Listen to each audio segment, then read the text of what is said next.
नमस्कार, मैं हूं रवि रिजक और आप देख रहे हैं मेरे साथ खुशी की खबर। चलिए रुक करके यहाँ की ताजा खबरों। देखिए क्या है चाय वाले बाबा की कहानी। दान को दान कर जाते हैं बाबा। एक मुट्ठी चावल से भूत और भविष्य बता देते हैं बाबा। तक 335 गरीब बेटियों का कन्यादान कर चुके हैं चाय वाले बाबा।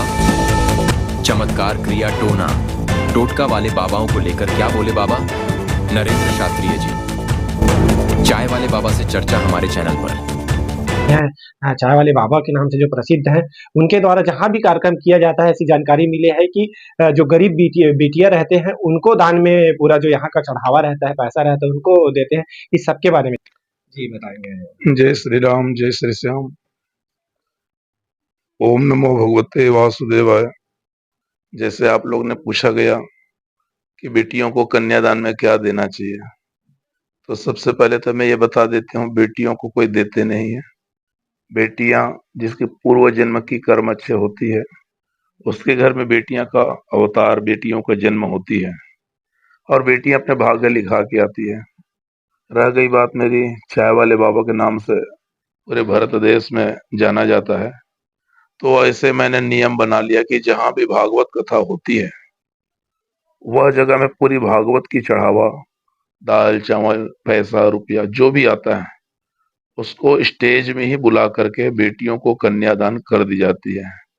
कई जगह ऐसे समाज को और हमारे धर्म प्रेमियों को बताना चाह रहा हूं कि बड़े बड़े आज विद्वान पंडित आया करते हैं और अनेक प्रकार की शब्द प्रवचन के समय बोला जाता है, लेकिन वो चीज कुछ दिखाई नहीं पड़ रहा है, जिसके कारण से हमारी थोड़ी आस्थाओं में कमी आई थी।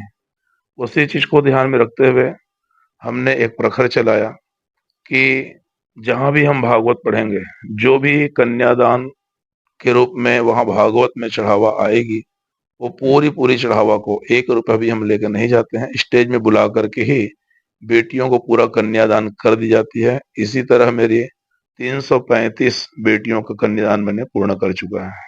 बाबा जी बताएंगे, जानकारी मिला कि आप सिर्फ चाय ग्रहण करके ही अपना दिनचर्या रखते हैं। आज भी वही स्थिति है कि भोजन पहले मैं 19 वर्ष से चाय पी करके रहा करता था, लेकिन अभी 29 अक्टूबर दिवाली में 2024 में कुछ ऐसे घटनाएं हुई वाहन से, जिसके कारण से शुगर आदि का शारीरिक कष्ट साबित हुआ, जिनके कारण से भी 2 महीने से हमने प्रसादी लेना चालू किया है। सनातन के बारे में सनातन के बारे में यह है कि हम जैसे सनातन के बारे में यही कहते हैं कि आज हमारे सनातन के पीछे काफी साधु संत सनातन धर्म को बचाने के लिए लगे हुए हैं, आदि जगद्गुरु शंकराचार्य बचाने के लिए लगे हुए हैं, और हम जैसे संत लोग, जिस तरह से मैं बेटियों को कन्यादान करता हूँ, बेटियों को पढ़ाई के लिए, हम शिक्षा के लिए उनको लोगों को पैसा देते हैं, तो ऐसे कार्य यदि हम भागवत कार्य में करते रहेंगे तो निश्चित है लोगों की आस्था भगवान में और सनातन धर्म के पीछे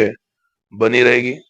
और मैं उन लोग से भी कहना चाहता हूं, जैसे कि हमारे अध्यात्म में कई ऐसे बाबा है जो चमत्कार की ओर अर्थात उपाय क्रिया टोटका बताते हैं, उनका मैं विरोध नहीं करना चाहूंगा, लेकिन उन लोग से यही प्रार्थना करना चाहूंगा, जो करोड़ों रुपए यहाँ हमारे छत्तीसगढ़ से आज पूरे बोरी में पैसा भर करके ले जाते हैं, और उस जगह में लाखों हमारे सनातन धर्म और आस्था के लोग रहते हैं, जिनको 1 रुपया भी सहयोग नहीं दिया जाता है, और टोटका बता करके सिर्फ पाखंडता को फैलाई जा रही है, और ऐसे में ही टोटका बता करके लोगों को भगवान से दूर किया जा रहा है।